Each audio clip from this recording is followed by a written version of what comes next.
This is Obsidian ASMR.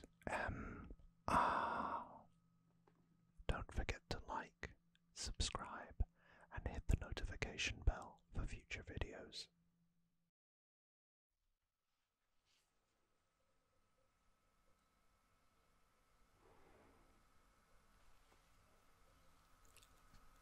Hey everyone, and welcome back to another ASMR video, and I am really excited about today's video because I was looking back at some of the videos that I've done in the last month, or just over a month, and I saw that a Dragon Ball video that I did had done pretty well. You guys had liked it, so I thought that I'd give you a bit more of an in-depth look through the series and to understand, or to give my opinions on a bit more of Dragon Ball. Now, I gave you in the last one a selection of my DVD collection, which I got a long time ago. But as with anything that I love, I've tried as best as I can to keep it in very good condition. So, this is Dragon Ball Z, Dragon Ball Z on Obsidian ASMR. I started watching Dragon Ball Z as a very young boy, probably 4 or 5 years old, when it was running on Cartoon Network, and I was just captivated by the characters, the storylines, everything. And just to say, this box set was released in 2006. It's a little bit battered now. It's got a bit of wear on the cardboard sleeve, and there's a bit of damage there. But they are beautiful collector's items that fold out.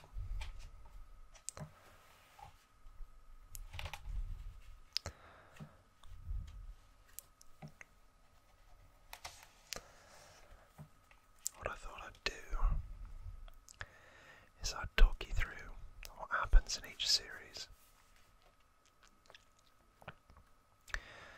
So, to go back to what I was saying before, yeah, I came across it in like 1997 or 8 and was captivated by the good versus evil, the bad guys turn good guys, the character development, and the themes of friendship and to struggle in the face of adversity, even when the odds seem to be stacked against you,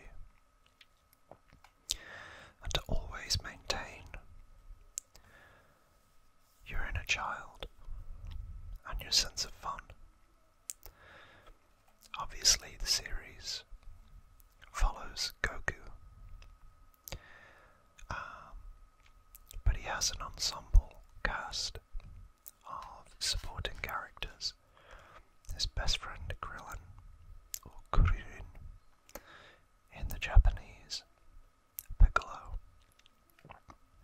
Jr. to be precise, and his son Gohan, which actually means rice in Japanese.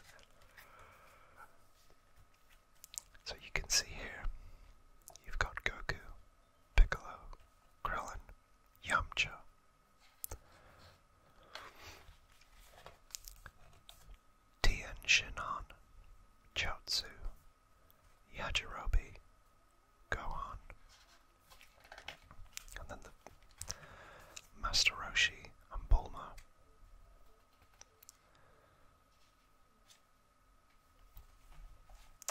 The bad guys were quite unique, and this is, for those of you that may not be too familiar with Dragon Ball as a series, it started out with another series called Dragon Ball rather than Dragon Ball Z. And the reason why that the Z was there is Akira Toriyama wanted Dragon Ball Z to be the final series of Dragon Ball, trying to indicate that with Z being the last letter of the alphabet, was said, if you're English. And there was a marked tonal shift from Dragon Ball, which was quite a whimsical adventure, you know, and Goku started out as a boy and grew to be like a young man at the end of the series, versus how this kicks off. And I think it goes to show how far the series had progressed from its roots, which was a parody, a riff on the old tale Journey to the West with Wukong, the monkey boy. But instead of it being Wukong, it's Goku. But Dragon Ball had been entirely on Earth, set entirely on Earth, whereas Dragon Ball Z, in this first arc, created a whole universe of possibilities with the introduction of the Saiyan race, who are all named after vegetables, even Goku. So, Raditz is the first to appear, and he's a bit of a joke, because he's supposed to be Goku's brother. Raditz is obviously a reference to radish, and Goku, his Saiyan name is Kakarot, or carrot, hence why I guess he wears orange quite a lot. Vegeta, or the Prince of all Saiyans, he, as you would imagine as Saiyan royalty, is named after their planet Vegeta. So it's quite confusing in that sense, because you've got Prince Vegeta, King Vegeta, and the planet Vegeta, all the same thing. But in this part, he is quite a aggressive, broken, selfish, callous character who's very much strong and, unable to stop himself from succumbing to the darker side of life, I guess. I mean, he's had some serious trauma that we'll get to. Then you've got his kind of like bodyguard slash kind of confidant in Nappa. And those are the three Saiyans. Then, as part of the story, you've also got Princess Snake, because, well, I'll talk you through it.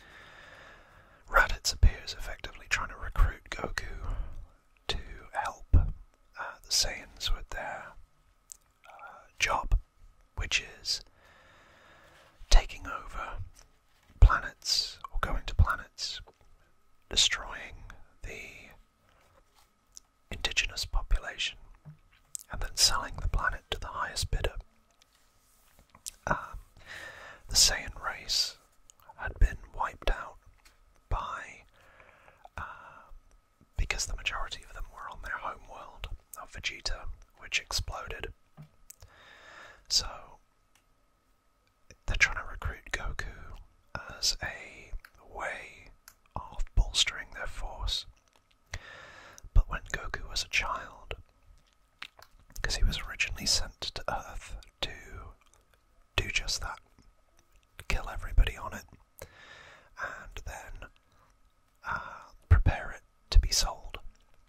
They thought that a Saiyan child was strong enough to conquer the planet, but he hit his head, forgot his mission, and was raised by Grandpa Gohan to be a kind and caring boy, and that is who he named his son Gohan after.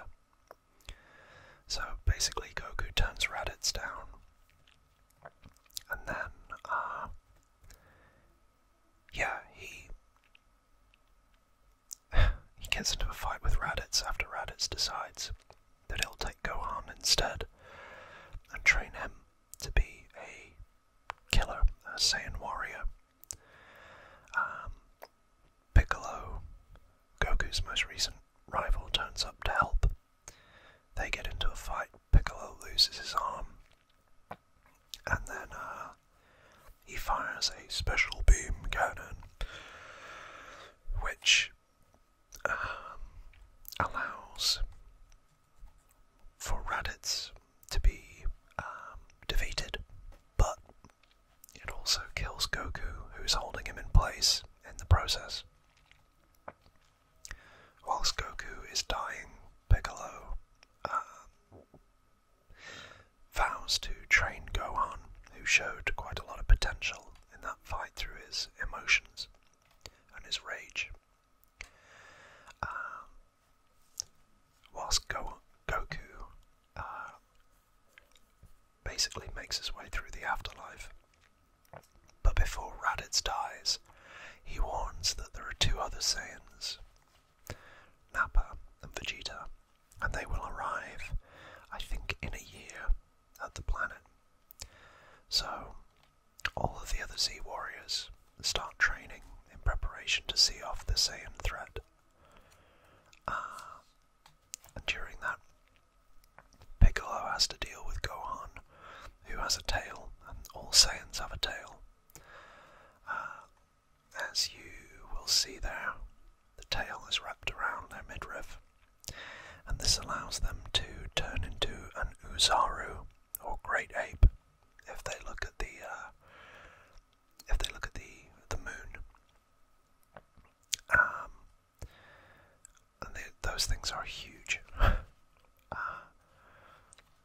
But effectively, Piccolo, Gohan transforms into an Uzaru, and Piccolo has to cut his tail off before, in order to stop the transformation and turn him back into Gohan, which he does. Then there's a couple of filler episodes. I don't know whether you can see this lady down here. This was a character from Dragon Ball called Launch, who was like a schizophrenic. So every time she sneezed, she changed her personality and her hair colour. When she was blonde, she would be quite aggressive, a bit of a tomboy, a badass, and a rule breaker. But when she sneezed, her hair turned blue, and she was a very mild-mannered, calming presence, and very, very typically feminine in her characteristics. Calm, caring, gentle, that kind of thing. But the funny thing about that is Akira Toriyama forgot that she was a character, so she didn't appear much in Dragon Ball Z, and in fact after this arc I think she only makes one or two guest appearances or special appearances throughout the rest of the series, which is a shame because she was quite cool. But if you want to see more of Launch, you should go back and watch Dragon Ball, where she's a much bigger part. So Goku is now in the afterworld, or afterlife, otherworld, and he is having to run all the way along this kind of like sky bridge called Snake Way in order to go and meet King Kai. Now Kai is a kind of like lord, I think, or god. I'm not sure what the literal translation is. I think it's lord, because Kami is god. But yeah, so King Kai is at the end of Snake Way, and in a couple of these episodes Goku kind of like falls off or comes across a house on Snake Way where Princess Snake is, and she's literally like in one episode where she tries to eat him, but he gets away. So the training continues, and Goku finally reaches the end of Snake Way and meets King Kai and his monkey Bubbles and a cricket by the name of Gregory. So Bubbles is actually based off of Michael Jackson's monkey, also called Bubbles. Akira Toriyama really was kind of just taking bits here and there and adding them together. So this is where you learn in episode 20 about the Saiyans and what happened to them and who they were. And basically they were a brutish tribe on the planet Tuffle, who then overtook and overthrew the planet and the Tuffles and rechristened it Vegeta. And the Tuffles were like a very intelligent and sophisticated society. So yeah, there's that. Then on episode 22, Vegeta and Nappa arrive, and immediately they start fighting with the Sea Warriors, and they use these like plant henchmen, I guess, called Cybermen, and quite funnily, and it's a bit of an internet meme, one of the Cybermen kills Yamcha very, very easily, whereas Yamcha was like an integral part of Dragon Ball. The series of Dragon Ball Z is all about something they call power levels. And basically, Yamcha is just too weak at this stage to be a real threat, and I think he kind of was already like that at the end of Dragon Ball, but you know, he just life had passed him by. So you see what they're wearing on their eyes there. That is a scouter, and that allows the Saiyans to see what power level their foes are. So Chiaotzu sacrifices himself to save Tien, but then basically Tien dies as well, I think, because Nappa is just brutalizing everybody. So at this point Goku has been resurrected, and he's flying to the battlefield as quickly as he can to try to save the day. But he arrives just too late, as Piccolo has to sacrifice himself to save Gohan, who is turning into quite a surrogate son for Piccolo. Now Goku arrives with his new technique called Kaioken, which basically increases his speed and his strength to basically decimate Nappa. Deals with him really quickly, breaks his back, and Nappa begs Vegeta for help. Vegeta just kills him. With no remorse, just in cold blood, just kills him. So then it's the big one, Goku versus Vegeta, and this fight was huge. As you can see, there's Vegeta in his Uzaru Great Ape form. So they duke it out, and basically the Uzaru Vegeta is just too much for Goku to handle. And it isn't until Yajirobe, of all people, who again becomes quite sidelined as a character later on,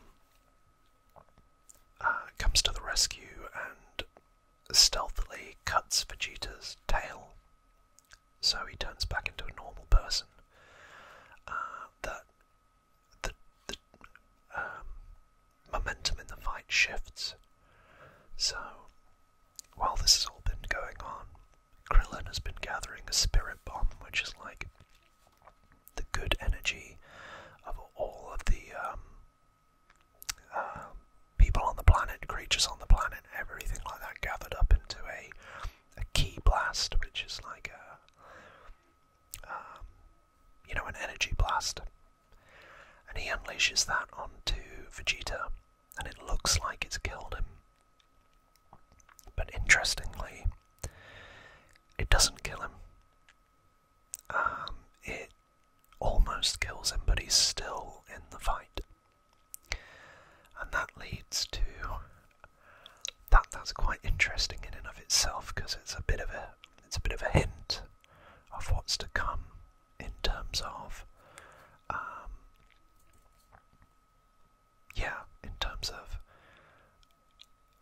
Vegeta's character arc and where he ends up,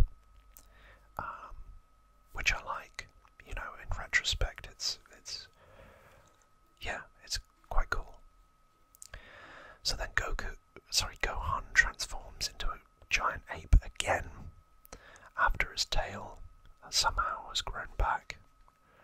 I think it grows back like once or twice, and then that's it, it's gone forever. But Vegeta then has to get rid of the tail off Gohan, which he does. But in the process of doing so, he gets crushed by the Uzaru form of Vegeta. And as Vegeta decides to retreat to his little Saiyan pod, his ship, to try to escape, what with Goku on the floor, Krillin has Yajirobe's samurai sword and is about to kill Vegeta, up until Goku telepathically says to Krillin, "Don't kill him, I sense good in him."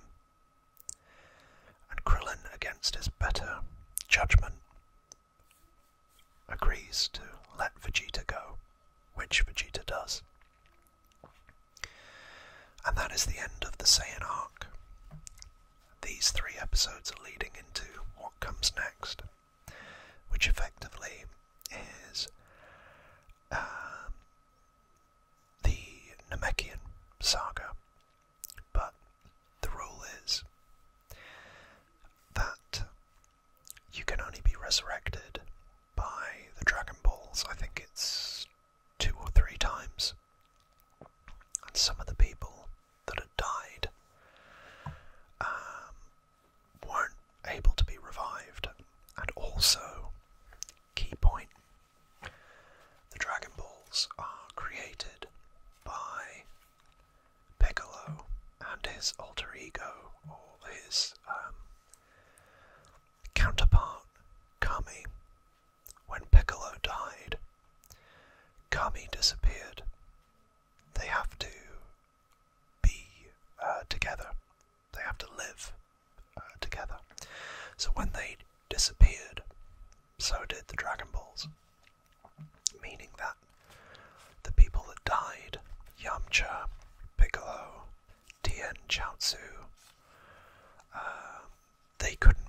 resurrected. So in order for them to be resurrected, Mr. Popo, who is a bit of an offensive character, shall we say, by modern standards, tells them that Kami was actually an alien, and he was from the planet Namek. And on planet Namek, there are another set of Dragon Balls, which grant 3 wishes instead of just the one that the Earth Dragon Balls grant. So effectively, these 3 episodes are all about Bulma, Krillin, and Gohan setting out to find these Namekian Dragon Balls to resurrect their friends. Goku is pretty beat up, and he's in effectively like a Bacta chamber from Star Wars, healing up. And that leads us into the next season, which I will talk about, if you want me to, in the next exciting episode of Obsidian ASMR's Dragon Ball Z series.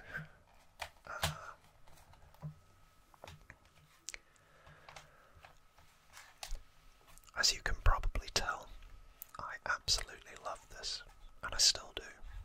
And I try to watch it as much as I can. I watched every episode, all the way up to the end of Dragon Ball Super, and I hope, the only one I haven't seen is the latest movie, but I hope they do more. I think they need to do it pretty soon, because I think the Japanese actress who voices Goku is in her 80s and may not be able to do it for much longer. So yeah, that is the Saiyan or Vegeta saga. So let me know if you want some more of these, and as always, thank you so much for watching, and remember to take care of yourselves and each other.